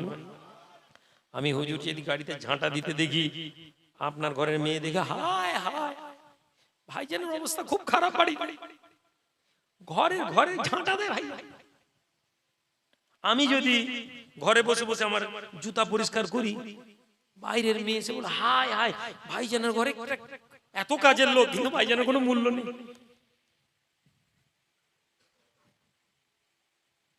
কেন? কেননা আমি ধর্ম জানি না। আপনি যখন ঝাঁটা দেন, আমি ঝাঁটা আলহামদুলিল্লাহ মাইকে ওয়াজ শোনার জন্য বলছি। এখন একটু আমার কোমরের সমস্যার জন্য একটু হয়, আমি রান্নাশালে মাঝে মাঝে রান্না করি। কিসের জন্য? বিশ্বাস করুন পরিবারের বাচ্চাদের রান্না খুব ভালো হোক কি মন্দ যায়নি, কিন্তু আমি এটা শুধুমাত্র নবীর সুন্নাতকে মনে করে আমি কাজ করি। বাচ্চাদের জন্য কখনো শরবত বানাই। কিসের জন্য? নবী আমাদেরকে শিখিয়েছেন এই জীবনটাকে আগে তৈরি করুন, ইবাদতের মজা এসে যাবে। এই জীবনটা তৈরি করুন, মানসিক শান্তি পাবেন। নবীকে বিবিকে নিয়ে বলছেন, আমি কখনো কখনো বাচ্চাদেরকে নিয়ে রাতের বেলা গাড়ি করে বেরোই। আমি এটা মাইকে বলছি, আপনাদেরকে শেখাচ্ছি না। না, আপনি আপনার স্ত্রীকে নিয়ে রাতের বেলা যদি গাড়ি নিয়ে বেরোন, এর মধ্যে কোনো দোষ নেই। আপনি এটা করলে আপনি বুঝবেন আমি আমার এই মজলিসে বসেছেন, আপনি সফল হয়ে গেছেন। আপনি যদি বুঝেন আমি আপনাকে 1000 বার ওজিফা দিচ্ছি না, আমি আপনাকে এত রাকাত নামাজ পড়ার কথা বলছি না, আমি শুধু বলছি আপনার জীবনটাকে ভালো করুন। নবীজি বলছেন আয়েশা চলো ছুটি। আম্মা জান আয়েশা দ্রুত বেগে ছুটছেন, বয়স কম, ছুটে গিয়ে পাহাড়ের ওই প্রান্তরে গেছেন। জ্যোৎস্না রাত্রি, নবী পরে এসেছেন। আম্মা জান হাসছেন, ইয়া রাসূলুল্লাহ, ইয়া হাবিবাল্লাহ, জীবনে কোনো বিষয় আমি আপনার আগে হতে পারিনি, জীবনে কোনো বিষয় আমি আপনার সামনে আসতে পারিনি, তবে আল্লাহর নবী এই ছুটা প্রতিযোগিতায় আল্লাহ পাকের দয়াতে আমি আপনাকে পিছনে ফেলে আমি আপনার আগে হয়ে গেছি। আমি হলে, আমার মতন মানুষ হলে কি বলবে? বেয়াদব মেয়ে, স্বামীর আগে চলে গেছিস। নবীজি মুচকি হাসলেন, আর কোনো কথা নেই। আম্মা জান বলছেন কিছুদিন কেটে গেছে, কিছুদিন কেটে গেছে। এরপরে রাসূলুল্লাহ আবার একদিন রাতের বেলা বলছেন আয়েশা চলো ছুটি, ওই একই জায়গায় নিয়েছে। আম্মা জান বলছেন আমার চেহারা এখন একটু ভারী, বয়স হয়েছে, ছুটতে আরম্ভ করলাম, কিন্তু নবী আমাকে অতিক্রম করে আগে পৌঁছে গেলেন। নবী পৌঁছালেন, আমি পিছনে পিছনে পৌঁছালাম। আল্লাহর নবী মুচকি হেসে বলছেন আয়েশা ওই দিনের ছুটার বদলা আজকে জবাব দিয়ে দিলাম, তুমি আমাকে হারাতে পারো না। বিবি রেগে যাবে, আনন্দে আত্মহারা হয়ে গেলেন। আম্মা জান আয়েশা বলছেন রাসূলুল্লাহ ওই কথা মনে রেখেছেন, আমি অবাক হয়ে গেলাম। আপনি কখনো 10 বছর 20 বছর বিয়ের পরে আপনি কখনো স্ত্রীকে নিয়ে বসে বিয়ের সময়কার গল্প করবেন? আপনি কখনো আপনার স্ত্রীকে নিয়ে প্রথম যৌবনের গল্প করবেন? আপনি দেখবেন আপনার বিবি আপনাকে অভিযোগ করবে না যে আমার ঘরে ফ্রিজ নেই কেন, আপনার বিবি আপনাকে অভিযোগ করবে না আমার ঘরে এসি নেই কেন। বাস আপনি তার ছোট ছোট কথাকে স্মরণ করাবেন, কিভাবে তুমি আমার সংসার আগলে রেখেছো, এখন মেয়ে জামাই হয়ে গেছে, তুমি কিভাবে আমাকে আগলে রেখেছো। আমাকে একটা লোক বলেছিল, আমাকে বড় ভালো লেগেছিল, একবার হজে গিয়েছিল, বলে ভাইজান আমি আমার স্ত্রীকে বলেছি দেখো আমি এখন যুবক, আমার যৌবন আছে, তুমি আমাকে আমার যৌবনে আগলে ধরে রাখো, আমাকে বেরোতে দিবে, আর তুমি যদি আমাকে আগলে ধরে রাখতে পারো আমি ভরসা করে বলছি আমি তোমাকে ধোঁকা দিব না। প্রত্যেক মেয়ের জীবনে একটা ভয় থাকে যে তার স্বামী দুটো বিয়ে করে নেবে। আপনি আপনার স্ত্রীকে এটা শেখান, আপনি আপনার স্ত্রীকে আকর্ষিত করতে বাধ্য করুন, ঝগড়া করে নয়, ভালোবেসে তাকে শেখান যে তুই আমাকে ভালোবেসে আমাকে কাছে বেঁধে রাখ, দেখবেন আপনার সংসার সোনার সংসার হয়ে যাবে। ফিরে আসি, আজকের আলোচনা ছিল না কিন্তু মহিলাদের কথা আস্তে আস্তে এত কথা বেরিয়ে গেছে। ওমর রাদিয়াল্লাহু তাআলা বাড়িতে এসে দেখছেন কি বিবি মুখ ভার করে বসে আছে। আমিরুল মুমিনিন খলিফাতুল মুসলিমিন ওমর ইবনে আল খাত্তাব বিবিকে বলতে লাগেন বিবিরে কি হয়েছে তোমার, চেহারা কেন মন খারাপ? ওমরের স্ত্রী বলেন ওমর কিছু হয়নি, কিছু হয়নি। ওমর বলতে লাগেন বলো কি হয়েছে? আবার বলেন যে না কিছু হয়নি। ওমর আবার জিজ্ঞেস করেন বিবিরে বলো তোমার কি হয়েছে? বিবি জবাব দেন এই ওমর আজকে মদিনার জমিনে আমি অপমানিত হয়ে গেছি, মদিনার গলিতে আমি বেইজ্জত হয়ে গেছি, মদিনার মেয়েরা আমার সম্পর্কে হাসাহাসি করছে। ওমর বলছেন কেন? মদিনার জমিনে তুমি অপমানিত হয়েছো, অসম্মানিত হয়েছো কেন? মদিনায় কি হয়েছে যে তোমাকে মদিনার মেয়েরা তোমাকে নিয়ে হাসাহাসি? ওমর আমি বললাম যে ওই খুশবুটা আপনি আমাকে দেন, আমি মদিনার মেয়েদেরকে দিয়ে দিব। আপনি আমাকে না বললেন, আপনি আমাকে না বললেন, মদিনার মেয়েরা মনে করলো যে ওমরের স্ত্রী আমানতের খেয়ানত করবে, ওমরের স্ত্রী সবাইকে ঠিকভাবে বেঁটে দিবেনি, এই জন্য ওমর দেয়নি। আমি তো বেইজ্জত হয়ে গেলাম। আপনি যদি আমাকে খুশবুটা দিতেন আমি কি এই খুশবুটা নিয়ে বাঁটতে পারতাম না? আপনি যদি আমাকে খুশবুটা দিতেন আমি কি ইনসাফ করে দিতে পারতাম না? হে যুবক ফিরে এসো মূল কথার ওই সিরিয়াস আলোচনার দিকে ফিরে এসো। এই দুনিয়ার ভ্যালু আমাদের কাছে কি? সাহাবারা এই দুনিয়াকে কি গুরুত্ব দিয়েছিলেন? ওমর জবাব দিচ্ছেন বিবিরে না আমি তোমাকে এজন্য দিইনি, বরং আমি আল্লাহর ভয়ে কাজ করেছি। বিবি অবাক, ওমর খুশবু দান করব মদিনার মেয়েদেরকে, এতে আল্লাহর ভয়ের কি আছে? ওমর জবাব দিচ্ছেন এই আমার বিবি শোনো, তুমি যখন আমাকে বললে ওমর আমি এই খুশবুগুলো মুশকটা মদিনার মেয়েদেরকে দিয়ে দেব, আমার মনের মধ্যে এলো তুমি বারে বারে মুশকের ভিতরে হাত দেবে আর ওই হাত দিয়ে মেয়েদেরকে খুশবুগুলো দিবে, বারে বারে হাত দিতে দিতে তোমার হাতের মধ্যে খুশবু লেগে যাবে। পরবর্তীকালে তুমি আমার বাড়িতে যখন আমার কাপড় ধুবে, আমাকে জামা পরাবে, আমার জামা দেবে, তখন তোমার ওই খুশবু হাতটা আমার জামায় লেগে যাবে, আমার জামাটা খুশবু হয়ে যেতে পারে। কাল কিয়ামতের দিনে আল্লাহ পাক যদি আমাকে বলেন ওমর তোমার শরীরে বাইতুল মালের খুশবু লেগেছিল, তার হিসাব দাও, আমি ওমর আল্লাহর হিসাবে আটকে যাব। এই কারণে আল্লাহর ভয়ে তোমাকে আমি মুস্ক দেইনি। জোরে বলা যাবে না? আল্লাহ পাক কোরআনে বলেন ওয়াতাযাওয়াদু ফাইন্না খায়রা যাদিত তাকওয়া।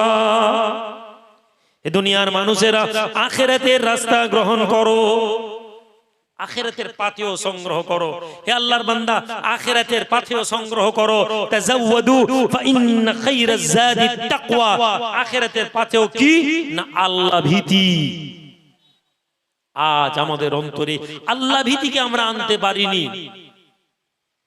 আজ একজন যুবক আমরা গুনাহ করি, আর গুনাহ করার পরে আমাদের মনের মধ্যে বিকার নেই যে এই গুনার তওবা করা দরকার, না হলে আমার জন্য বিপদ আসে। আমরা বলি পরে তওবা চেয়ে নিব। আপনাকে শয়তান একদিনে ধোঁকা দেবে না, শয়তান আপনাকে গুনাহ করতে বলবে। আপনি ভালো লোক, আপনি যুবক লোক, আপনি নামাজি লোক, শয়তান আপনাকে বলবে আজকে ঠান্ডা, ফজরের নামাজটা যাওয়ার দরকার নেই। আপনি বলবেন না না না ঠান্ডা যেতেই হবে। 10 বছর পরে শয়তান আবার আপনাকে বলবে 10 বছর ধরে নামাজ পড়ছি, কি পেলাম? কিছুই তো পেলাম। দেখো ওরা মদ খাচ্ছে, জেনা করছে, ব্যভিচার করছে, ডাকাতি করছে, পার্টির লোকেদের সাথে মদ খেয়ে হই হই করছে, ওদের কাছে গাড়ি হয়ে গেল, বাড়ি হয়ে গেল, আর আমি নামাজ পড়লাম আর আমার ইমানদারি থাকলাম, আজকের দিনে আমার কিছুই হলো না। আচ্ছা আপনি কি জানেন এই কথা যে বলছে সে দুনিয়ার জমিনে সে আল্লাহর নাফরমান বান্দা? অথচ আমরা এই কথাটা প্রায় বলি। এই কথা বলিনি ভাই? এমন লোক আমরা বলি না যে ভাই আমি ইমানদারি করলাম, আমি নামাজ পড়লাম, আমি রোজা রাখছি, আমি ভালো হয়ে আল্লাহর নাম নিচ্ছি, আমার জীবনের মধ্যে কোনো উন্নতি নেই। আর ওকে দেখো আরাম করে, মদ খায়, গন্ডগোল করে, বদমাশি করে, জেনা করে, গাঁজা খায়, দেখো ওর গাড়ি বাড়ি সব হয়ে গেল, আর আমি আল্লাহর রাস্তায় থাকলাম, আমার কিছুই হলো না।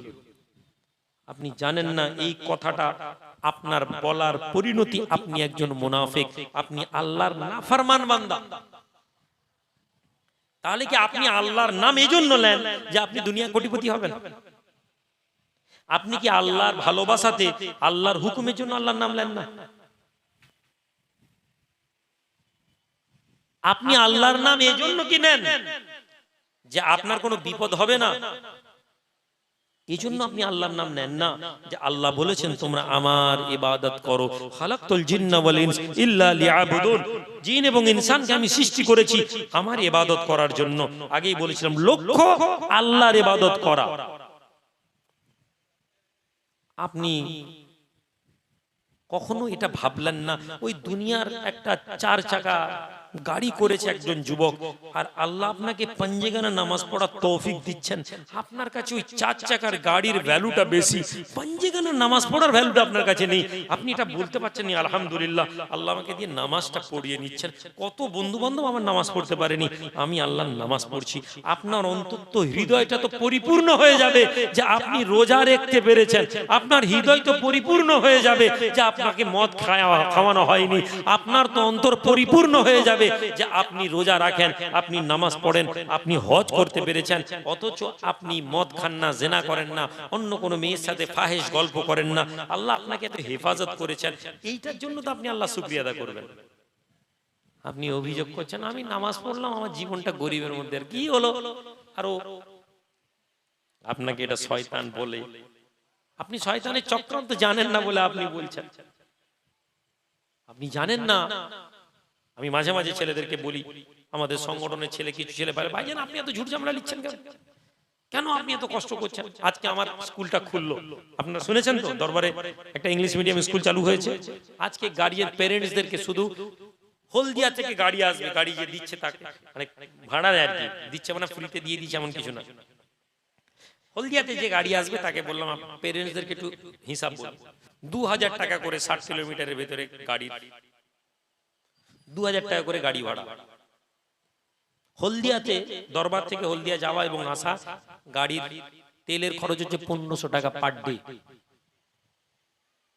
1500 টাকা করে পার ডে হলে 30 দিনে কত হবে? তার থেকে 4 দিন বাদ দিয়ে দেন, 1500 করে 40,000 একটা গড় ধরল। একটা ড্রাইভার 15,000, কত হলো? 55,000। তার সাথে একজন যে কেয়ারটেকার বাচ্চা মেয়ে গাড়িতে করে নামবে 8,000, কত হলো? 65,000।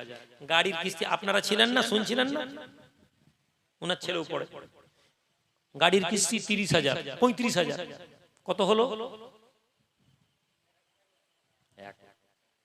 হলদিয়া থেকে এই মুহূর্তে 8টা ছেলে আসবে গাড়িতে করে, সিট হচ্ছে 20টা, 20টা সিটই ফুল ধরে নিলাম, এখন 8টা আসছে, 20টা ছেলে, 40,000 টাকা গাড়ি থেকে পেরেন্টস মাসে দিলে 40,000 আসবে। ভর্তুকি কত? 60,000। ফলে যে ব্যবসায়ী লোক আছে, আমি তো ব্যবসা করি না, আমার আল্লাহ জানেন, তিনি আমার উপর যে দয়া করেছেন সেই দয়াতে আমি চেষ্টা করি। আমাকে লোক মাঝে মাঝে কথা বলে, ভাইজান আপনি কেন এসব করছেন? এই শুধু ইলেকশনের সময় হালকা করে সরকারের দিকে একটু যদি ঢলে যায়, আগামী 1 বছরে যদি বলি ভাই আমার জন্য বলবো না, আমার স্কুলের খরচ দিতে হবে, আচ্ছা বলুন তো সরকার দেবে না?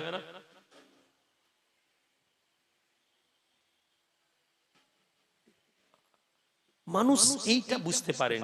আমার সঙ্গী সাথীরা বলে, আমি বলি যে আমি জানি আপনারা মাঝে মাঝে আমার কাছে যারা থাকে, যারা আমার কাছে থাকে তাদেরকে বলি ভাই আপনারা একটু কিস্তির টাকাটা একটু ব্যবস্থা করে দিন, কাউকে বললাম হয়তো করে দেন, সবাই সব মাস পারবে না, তারপরে কিন্তু ওদের জন্য চাপ হয়, তোরা ভাবে যে ভাইজান এসব লোট খামা খাই দিচ্ছে, দিনের শেষে আমাকে বলে ভাইজান কি হবে, মুসলমানরা সেই কাল দিবে, ভাইজান কি হবে, ওই মুসলমানরা আবার দেখবেন ওই তৃণমূল করবে, সিপিএম করবে, আপনি ভোটে দাঁড়ালে আপনাকে ভোট দিবেন। মানুষ আমাকে এই কথা বলে। আমি যেখান থেকে ইসলাম দেখার চেষ্টা করি, আপনাদেরকে যেখান থেকে ইসলাম দেখানোর চেষ্টা করছি, যেদিন আপনারা বুঝে যাবেন সেদিন আপনারা আর আমার প্রতি অভিযোগ করবেন না। আর আমি ছেলেদেরকে বলি যে দেখো এটা আমাদের সৌভাগ্য যে আল্লাহ পাক আমাদেরকে দিয়ে আমাদের জাতির জন্য কাজ করাচ্ছেন। এটা আমাদের সৌভাগ্য যে একজন যুবক ছেলে সে এসে যদি বলে যে ভাইজান আমি মাদ্রাসার জন্য এই কাজ করছি, এটা আমাদের জাতির জন্য সৌভাগ্য। আমার কিছু নেই, তোমার কিছু নেই, হে আল্লাহর বান্দা। আমি যখন বলি যে তৃণমূলকে হারানো দরকার আছে, তৃণমূলকে হারাতে হবে, আপনি মনে করছেন যে আমি ব্যক্তিগত রাগ আক্রোশ নিয়ে কথা বলছি। আমি যখন বলছি যে তৃণমূল কে মুসলমানরা ভোট দিক, ভোট দেওয়া উচিত বিজেপিকে আটকানোর জন্য, কিন্তু আমি শুধু এই প্রশ্ন করছি তৃণমূল এটা বলুক যে এটা আমরা গ্যারান্টি নিচ্ছি যে প্রার্থীকে জিতাচ্ছেন এই প্রার্থী বিজেপিতে যাবে না। তৃণমূলের কোন লিডার গ্যারান্টি নেবে? কেউ নেবে না। তো আমি আমার ভোট দিয়ে বিজেপিকে আটকানোর জন্য ভোট দিলাম, আর ওই লোক আমার ভোট পেয়ে বিজেপিতে চলে গেল, এটা অপরাধ না? আমি রুহুল আমিন বলছি যে ভাই আমার অধিকার দেওয়ার জন্য তৃণমূলকে হারানোর দরকার, আমরা হারাবো, আপনি বলছেন বিজেপি টাকা খেয়ে দিয়েছে। তাহলে এই জাতিকে কতটা মূর্খ বানিয়ে রাখা হয়েছে, এই জাতিকে কতটা পঙ্গু করে রাখা হয়েছে। ধর্মেতেও পঙ্গু, আমার মতন একদল লোক যারা এসে টাকা নিয়ে শুধু আপনাকে সুবহানাল্লাহর কথা বলে চলে গেল, আর একদল নেতা আপনাকে এসে বলছে এই বড় বিপদ, তৃণমূলের বিরুদ্ধে গিয়ে ভোট ভাগাভাগি করা যাবে না, বিজেপি চলে আসবে। আপনারা জানেন কি ঠিক একইভাবে সিপিএম আমাদেরকে বলতো, সিপিএম যদি চলে যায় বাংলায় রক্তগঙ্গা বয়ে যাবে, সিপিএম যদি চলে যায় বাংলায়, সিপিএম দাঙ্গা করতে দেয়নি, সিপিএম হিন্দু মুসলমান করেনি, সিপিএম যদি যায়, সিপিএম লিডাররা ভয় দেখাতো, আমরা শুনতাম। সিপিএম চলে গেছে, কত রক্তগঙ্গা হয়েছে, কিন্তু তারা বলতো। আজকে তৃণমূল বলছে একদিন এই তৃণমূল চলে যাবে। আমি আপনাদেরকে মজলিস থেকে বলছি, আজকে যে লোক বলছে ভাই বিজেপিকে আটকানোর জন্য, আপনি দেখুন ওই লোকটা কালকে সেদিন বিজেপিতে চলে গেছে, মুসলমান লোক, সে চলে যাবে। তাকে যখন বলবে ভাই তোমার এই এই দুর্নীতি, এই কয়লা চুরি থেকে আরম্ভ করে বালি চুরি সব হিসাব দেখাবে। কি করতে হবে? চলে এসো বিজেপিতে। সে বিজেপিতে চলে যাবে, আপনি কোথায় যাবেন? আমি রুহুল আমিন আপনাকে বলছি, একটা প্ল্যাটফর্ম বানাই, আসেন, আমরা এখানে দাঁড়াই, আসেন, আমরা একে বলি যে ভাই তৃণমূল, সিপিএম, কংগ্রেস আমরা কাউকে চিনি না, আমাদের কিছু ডিমান্ড আছে, আমাদের কিছু হুকুক আছে, আমাদের কিছু অধিকার আছে, তোমরা আমাদেরকে দাও, আমরা তোমাদের সাথে থাকবো, যদি না দাও আমরা আমাদের অধিকার বুঝে নিব। এটা কে বলছে? মতুয়া শ্রেণী, মতুয়া 5% মতুয়া, 5% মাত্র। কি করেছে? এমএলএ বানিয়ে নিয়েছে। কি করেছে? এমপি বানিয়ে নিয়েছে। আপনি 32% আপনার এলাকায় প্রধান একজন মুসলমান হতে পারেন, আপনি 32% আপনার একটা এমএলএ মুসলমান নয়। মুর্শিদাবাদ 68% মুসলমান, একটা এমপি মুসলমান দিতে পারেন। হ্যাঁ, আপনি বলছেন যে ভাইজান তৃণমূলের বিরুদ্ধে বলছে, বিজেপির টাকা খেয়ে নিয়েছে। আবার আমি যদি রুহুল আমিন বলি যে ভাই এক কাজ করি, শুনুন, না না ঠিক আছে, বিজেপিকে আটকানোর জন্য আমরা ভোট নষ্ট করব না, আপনি বলছেন তৃণমূলের দিদির টাকা খেয়ে নিয়েছে। কি আশ্চর্য, আপনার এতটা বিবেক নেই। আবার একটা ছেলে, অবাক হয়ে গেলাম, কোন একটি মুসলিম দল করে, সে বলছে ভাই এরা তৃণমূল বিজেপি দুজনের কাছে টাকা খেয়ে নিয়েছে, দুজনের কাছে এরা টাকা খেয়ে নিয়েছে। আইমা, কতটা জেহালত না থাকলে আমরা এই ভাবনা ভাবি, কতটা মূর্খামি না থাকলে আমরা এই ভাবনাগুলো ভাবি। আমরা যদি ইসলামের আদর্শ ভাবতাম, আল্লাহ নবী, দয়ার নবী, নূর নবী তরিকাতকে যদি আমরা বুঝতাম, তরিকাকে, তাহলে আমাদেরকে এটা বোঝা যেত যে আমাদেরকে ইসলামের আদর্শ যদি হয় আমরা কাউকে ভয় পাবো না। আমি তৃণমূলের কাছে যাওয়া প্রয়োজন মনে করি না, সিপিএম এর কাছে, কেননা আমি জানি আমার তকদিরে লেখা যেটা আছে আল্লাহ আমাকে দিবেন। আমাদের তকদিরে যা লেখা আছে আমাদেরকে কে দিবে? আল্লাহ। এই বিশ্বাস যদি আমরা আনি, আর দেখবেন রাজনীতি আমাদের ভয় নেই। এই দেখবেন আর দুনিয়াতে আমরা কারো কাছে হাত পাতবো না, দুনিয়াতে আমরা কারো কাছে ছোট হব না। নবীজি, দয়ার নবী, নূর নবী, পুর নবী বলছেন আল্লাহর দরবারে এই হাতের থেকে এই হাত বেশি প্রিয়। আমাদের কাছে এই হাত আজকের দিনে নেই, আমাদের কাছে এই হাত আজকের দিনে বেশি আছে। অথচ আল্লাহর নবী, কি গো, কি বাবা, জলসা সেক্রেটারি কাগজটা লিখে তুলে রেখেছি, ভাইজান আপনার জলসা। আরো তো অনেক আছেন, কাউকে দিয়ে করিয়ে নেন। এইসব কথা শুনলে পার্টির লোক আমাকে পয়সা দিবে। আচ্ছা আপনি বলুন, আমি যে কথাগুলো বলি এরপরে যারা মুসলিম রাজনৈতিক দল করে তারা কখনো আমার সাথ দিবে? দুনিয়াবি হিসাবে তো দেওয়া উচিত নয়, কিন্তু আলহামদুলিল্লাহ দেয়। কেন বলুন তো? আমি এটা বিশ্বাস রাখি, আমি রুহুল আমিনের জন্য নয়, আল্লাহ পাকের কাছে আমি আশা রাখি, আল্লাহ তোমার বান্দাকে তুমি তৌফিক দাও। বান্দার অন্তরে আল্লাহ দেন, আল্লাহর বান্দা আল্লাহর রাস্তায় খরচ করে, জোরে বলুন সুবহানাল্লাহ। কালেকশন তো একটা বাহানা, এই তো আমাদেরকে আল্লাহর রাস্তা, আমাদের দান করার জন্য আমাদেরকে উৎসাহী করা। হে যুবকেরা, আজ তোমাদের কাছে চলুক চলুক, যখন বলবো তখন বন্ধ করে দিবেন। কালেকশনের কথা বলে যদি কিছু বাইরে দাওয়াত ফাওয়াত কেউ দেয়, দাওয়াতের তো বড় চাপ। আমি জলসায় কালেকশনটা করতে মানা, দেখাতে মানা করি কেন? আমার মনের ইচ্ছা যে মুসলমান কালেকশন করবে না, মুসলমান কমিটির ছেলে ঠিক করব, এত প্যান্ডেল করব না, ছোট প্যান্ডেল করব। প্যান্ডেল এই তো গরম, তো পুরো খোলা প্যান্ডেল থাকবে, স্টেজ এর খোলা স্টেজ থাকবে, বসেও শান্তি আরাম, মেজাজ তৈরি করুন, দিনই মেজাজ। আজকে আমরা দান করতে ভয় পাই, আজকে একদল লোক, এজন্য আমরা বলি জলসা করব না, তার একটা কারণ যে আমাদেরকে পয়সা খরচ করতে হয়। আমরা মনে করি এই পয়সা আমাদেরকে জান্নাত, দুনিয়াতে আমাদের বাড়ি তৈরি করবে, কিন্তু আমরা ভুলে যাই এই পয়সা আমাদেরকে জাহান্নামের দিকে নিয়ে যাবে। আর দান কেমন হবে? মদিনা মুনাওয়ারায় কাহাত হয়েছে, খরা হয়ে গেছে, শস্য নেই, খাবার নেই। ওসমান ইবনে আফফান ব্যবসা করতে গেছেন, সিরিয়া থেকে প্রচুর উটে করে মাল নিয়ে এসেছেন, 70টা উটে অথবা 700 উট, যে কোনো একটা উটে মাল ভর্তি করে নিয়ে এসেছেন। এদিকে মদিনায় ইহুদিরা বসেছে, যে দেখো, মদিনার ইহুদিরা বসেছে, দেখো। মৌলানা মিজান সাহেব নাকি ডেকে নাও, মশা আসেন, এখানে আসেন। আলেম ওলামাদেরকে আমাদেরকে সম্মান করতে হবে, কি জি করতে হবে না? আজ আমাদের কাছে আলেম ওলামাদের ইজ্জত নেই। এই ছেলেগুলা, এই আমাদের পাশেই মাদ্রাসা আছে, আপনাদেরই মাদ্রাসা, এই মাদ্রাসার ছেলে পাঠাবেন, পড়াবেন, আপনারা আপনাদের সাদকার গরুগুলো, সাদকার ছাগলগুলো নিয়ত করে মাঝে মাঝে সাদকা দেবেন। মহাসাবকে চেয়ার দেন না, চেয়ার দেন, একটা চেয়ার দেন, আলেম মানুষ। সাদকা আপনি আমার নিচে নেমে গেলে কি, আরেকটা চেয়ার দাও তো কুচি, চলে কুচি, সবাই বসেন বসেন। এই দেখেন মাশাআল্লাহ, একটা ইমামের জন্য কত চেয়ার উঠেছে। তারপরে ইমরান বলে হুজুর আমাদের কথা শোনার কেউ নেই। আলহামদুলিল্লাহ বলি, আলেম ওলামারা যেখানে, আমরা আছি সেখানে। একটা বাংলাদেশের প্রবাদ আছে, স্লোগান আছে, খুব ভালো, এত যা লাইট জ্বালিয়েছো না। ওহ, উসমান ইবনে আফফান রাদিয়াল্লাহু আনহু তেজারত থেকে সিরিয়া থেকে মাল নিয়ে আসছেন। ইহুদি, মদিনার ইহুদিরা বসে গেল, হে যুবক শোনো, আমি কালেকশন বড় কথা না, কিন্তু শিখে নাও। এরা মুসলমান, এদের চরিত্র মুসলমান, এই আখলাকের অন্তর্ভুক্ত আমাদেরকে হতে হবে। মদিনার ইহুদিরা বসলো যে দেখো ওসমান মদিনার ভিতরে যেন মাল নিয়ে ঢুকতে না পারে, মদিনায় অভাব হয়েছে, আমরা যদি ওসমানের কাছে মাল কিনে নিই তাহলে আমরা যে রেটে বিক্রি করব সেই রেটে বিক্রি হবে। বড় বড় ইহুদির ব্যবসায়ীরা ঠিক করলো মদিনার একদম সামনে গিয়ে ওসমানকে ওয়েলকাম করে ইস্তেকবাল করবে। ওসমান ইবনে আফফান আসছেন, রাস্তায় শুনে নিয়েছেন মদিনায় খরা হয়েছে, মদিনায় বড় অভাব আছে। মদিনার ইহুদি, মদিনার তাজেরেরা, মদিনার ব্যবসায়ীরা ওসমান ইবনে আফফানের রাস্তাতে মদিনায় প্রবেশ করার আগে দাঁড়িয়ে যায়, ওসমান তুমি কেমন আছো? আল্লাহ নবী সাহাবী, আল্লাহ নবীর জামাতা, রাসূলুল্লাহর খলিফা, আমিরুল মুমিনিন ওসমান ইবনে আফফান ইহুদিদেরকে দেখে বলেন ভালো আছি। ইহুদি ভালো মন্দ কথা বলতে লাগে, ইহুদিরা বলতে লাগে মদিনার অবস্থা এখন খুবই খারাপ, মদিনার মার্কেট এখন খুবই খারাপ, মদিনায় কোনো ব্যবসায়ীরা সফল হতে পারছে না, মদিনার মার্কেট খুব ডাউন, ভয় দেখাচ্ছে। ওসমান ইবনে আফফান শুনছেন, আচ্ছা হে ওসমান কি আছে?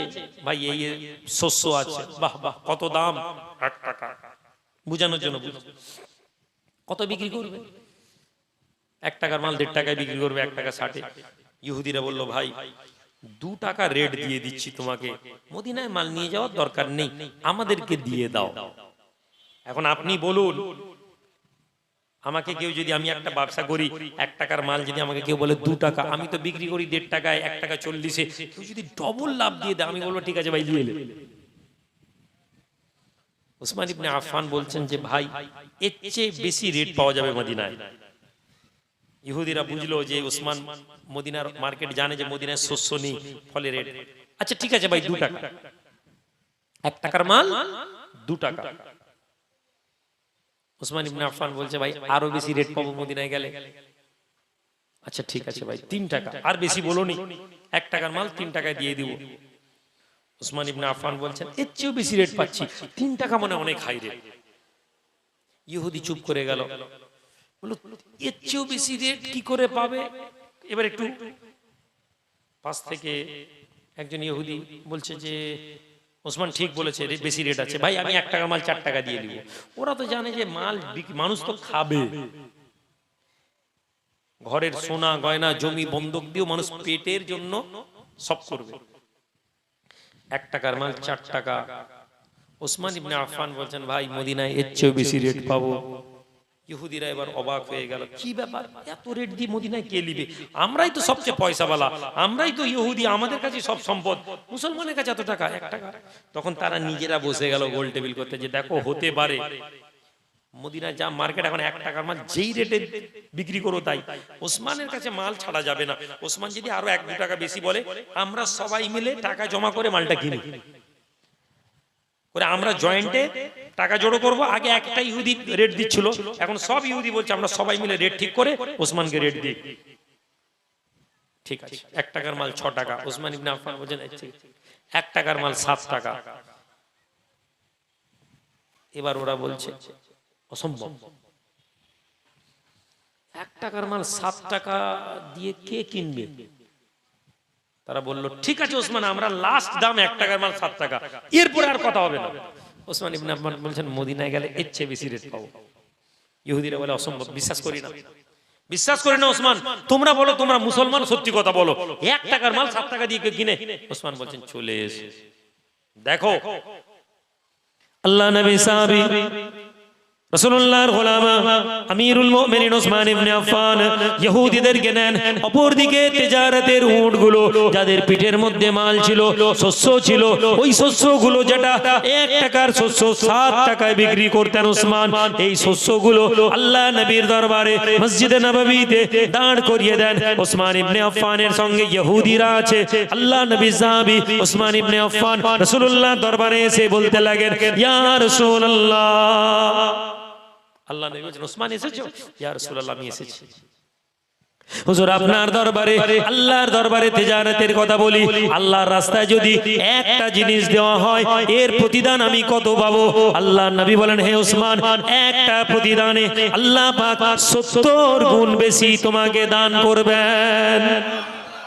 ওসমান ইবনে আফফান ইহুদিদের দিকে তাকাচ্ছেন আর বলছেন, বলেছিলাম না মদিনায় বেশি দাম পাবো? ইয়া রাসূলুল্লাহ, মদিনায় অভাব চলছে, আমার এই 700 উটের মাল আমি পুরোটাই আল্লাহর রাস্তায় বিলীন করে দিলাম, এর নেকি আমি আল্লাহর কাছ থেকে নেব। জোরে বলা যাবে না? এ মুসলমান, তুমি রমজান মাসে ছোলার দাম বাড়িয়ে দাও, শসার দাম বাড়িয়ে দাও, আর পেঁয়াজের দাম বাড়িয়ে দাও, বেসনের দাম বাড়িয়ে দিয়ে বলছো রমজানে একটু কামিয়ে নিতে হবে। তুমি ভাবছো তুমি পাক্কা ঈমানদার। রমজানে 100 টাকার মাল 300 টাকায় বিক্রি করে, 1 লাখ টাকার মাল 3 লাখ টাকায় বিক্রি করে, 20,000-এর মিলাদ দিয়ে হুজুরের হাতে 10,000 টাকা দিয়ে মনে করছো তুমি ভালো পাক্কা মুসলমান হয়ে গেছো। গ্রামের লোক বলছে, কত ভালো লোক দেখেছিস, ব্যবসায় লাভ হয়েছে বলে আল্লাহর রাস্তায় খরচ করছে।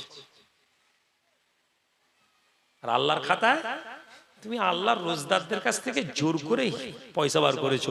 আল্লাহর দরবারে তুমি অপরাধী। তুমি কখনো এই ইসলামকে দেখোইনি। সম্মানিত হাজিরিন, ঈমানের আলো যদি দেখতে হয়, দানের যদি বিষয় বুঝতে হয়, ওসমান ইবনে আফফানের কাছে শিখতে হবে। আম্মা জান উম্মাহাতুল মুমিনিন, ঈদের রাত উম্মাহাতুল মুমিনিনরা, কি খবর উম্মাহাতুল মুমিনিনরা রমজান মাসে এই পরের বক্তা এসে গেছেন বাহ বাহ, উম্মাহাতুল মুমিনিনরা ঈদের দিনে রাসূলুল্লাহকে বলছেন, হে আল্লাহর নবী, আমাদের বাড়িতে খাবার কিছু নেই, আজ ঈদের দিন বাড়িতে একটু আনন্দ হবে না? আজ ঈদের দিন বাড়িতে একটু খুশির কিছু নেই? হে আল্লাহর নবী, আপনি কি একটু ব্যবস্থা করে দেবেন না? আল্লাহর নবী তখন ঈদ পড়াতে যাচ্ছেন, নবীর বাড়িতে ঈদের খুশি নেই। আমি এটা যখন পড়ছিলাম, আমি আমার চোখে পানি এসে গেছিল। আল্লাহু আকবার, জামানার নবী, তার বাড়িতে খাবার ঠিক নেই। স্ত্রীরা বলছেন, ইয়া রাসূলুল্লাহ, একটু কিছু ব্যবস্থা করে দেওয়া যাবে না? নবীজি বলছেন, আয়েশা, এখন এই মুহূর্তে তো আমি পারবো না, আমি ফিরে আসি, আমি দেখছি।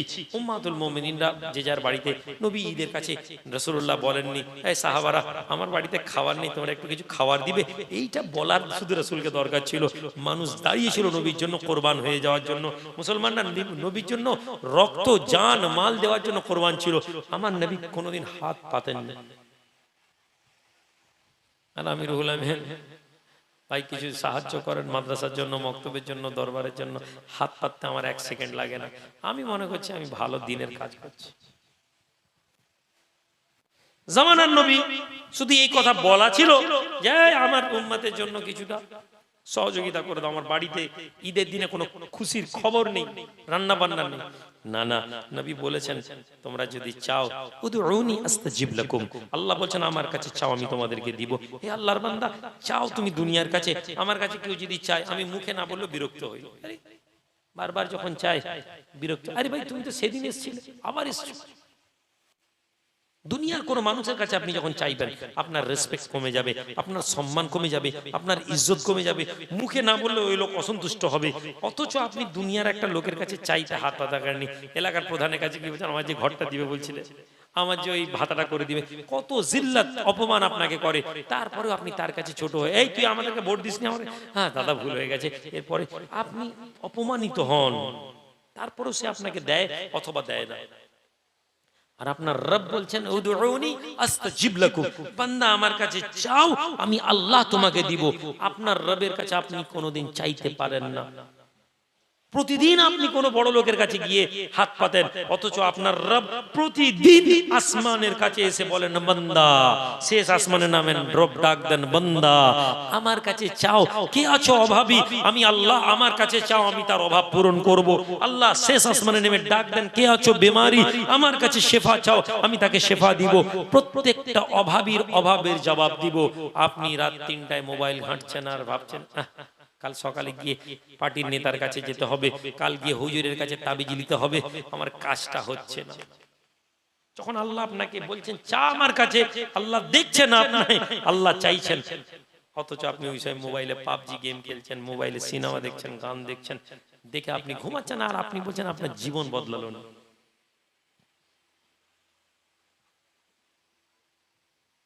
নবীর পরিবার, আল্লাহ নবী বাড়িতে এসেছেন, বাড়িতে এসে দেখছেন খুশির মাহৌল, ঘরের মধ্যে রান্না বান্না চলছে, ঘরের মধ্যে ঘিয়ের খুশবু, রান্নার খুশবু, মহিলাদের গলার আওয়াজ। নবীজি নামাজ পড়িয়ে এসেছেন, এসে বললেন কি ব্যাপার? নবী পরিবারের বাড়িতে খুশি হয়ে গিয়েছে, নবী পরিবারের বাড়িতে আনন্দের পরিবেশ হয়ে গিয়েছে। আম্মা জান আয়েশা বলেন ইয়া রাসূলুল্লাহ, আপনি যখন বেরিয়ে যান এমন সময় বোধহয় কেউ ওসমান ইবনে আফফানকে বলে দিয়েছিল ওসমান রাসূলের বাড়িতে আজকে আনন্দের কিছু নয়। আল্লাহ নবী আপনার সাহাবী ওসমান প্রত্যেক রাসূলুল্লাহর পত্নীদের বাড়িতে, আল্লাহ নবীর প্রতিটি বিবি জানের বাড়িতে, আল্লাহ নবীর স্ত্রীদের বাড়িতে একটা করে উঠে সমস্ত সামান দিয়ে প্রত্যেক উম্মাহাতুল মুমিনিনের বাড়িতে পাঠিয়ে দিয়েছিলেন। আপনার বাড়িতে আজকে এই যে পরিবেশ, আপনি বসে যে কথাগুলো শুনছেন, এই পরিবেশ আপনি পাবেন কোথাও? আপনি 1000 টাকা 2000 5000 দিতে গিয়ে আপনি বলছেন কোথায় পাবো? কমিটির ছেলে চাইতে যায় ভাই জলসা করবে, কিছু চাঁদা দিয়ে, কমিটির ছেলেকে আমরা হিচকাই, কি হবে জলসা? আপনি কি জানেন এই মজলিস আপনার হেদায়েতের ওসিলা হয়ে যেতে পারে? আপনি চাইছেন এই মজলিস বন্ধ হয়ে যাক, আমরা চাইছি এই মজলিস বন্ধ হয়ে যাক, কেননা শয়তান জানে যে এখানে এতগুলো যুবক, এত কয়েকশো যুবক এখানে এসে বসেছে, হায় হায় এদের মধ্যে যদি একটা যুবক যদি পাল্টে যায় আমার মেহনত বরবাদ হয়ে যাবে। কেননা শয়তান আল্লাহকে বলেছে আল্লাহ তোমার বান্দাকে আমি তোমার বিরুদ্ধ করে দেব, আদমের জন্য আমাকে জান্নাত থেকে বার করছো, তোমার বান্দাকে আমি তোমার নাফরমান বানাবো। কেমন করে? আমি তাকে নাফরমান বানাবো, তুমি যা বলবে সে তোমার বিরুদ্ধে করবে। আল্লাহ বললেন বান্দা ইবলিস যা, তোকে আমি ক্ষমতা দিলাম, দুনিয়ার যা খুশি বান্দার শরীরে, বান্দার রক্তে, বান্দার মস্তিষ্কে শয়তান ঢুকতে পারে। আল্লাহ জন্য বলেন ওয়ালা তাত্তাবি খুতুওয়াতিশ শাইতান ইন্নাহু লাকুম আদুউম মুবিন, শয়তানের রাস্তায় যেও না।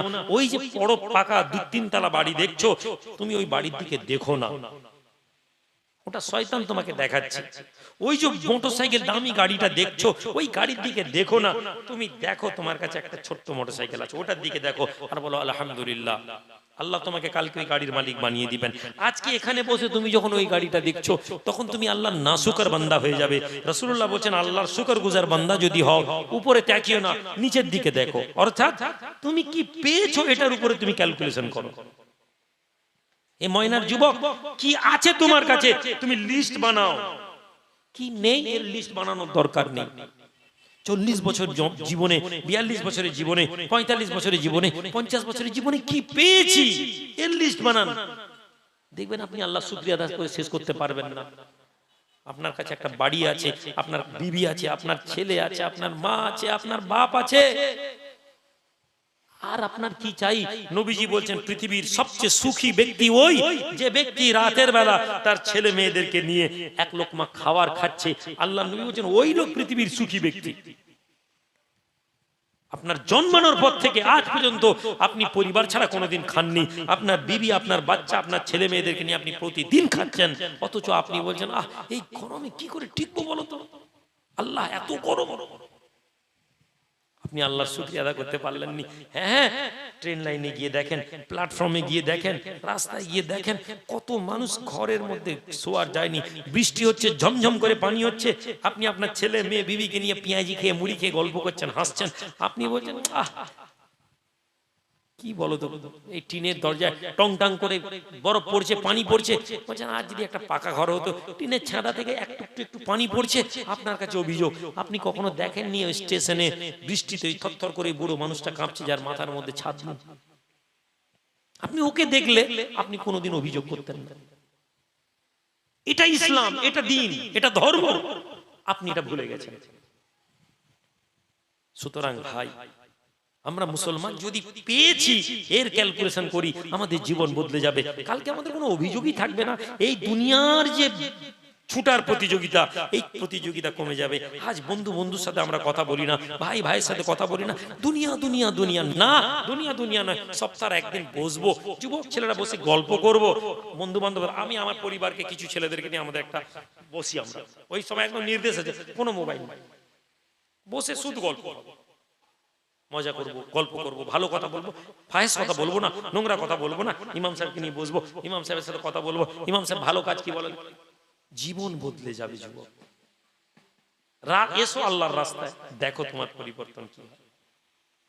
আমার ভাই, আমার বন্ধুরা, বাবাজিরা, এই জন্য আমাদেরকে এই মজলিস কায়েম করতে হবে, এই জন্য এই মজলিসে আমাদেরকে বসতে হবে। আসেন আল্লাহর জন্য, আল্লাহর রাস্তায়, ক্যামেরা বন্ধ করে দেন, আল্লাহর জন্য আল্লাহর রাস্তায় আমরা কিছু হাত বাড়াই।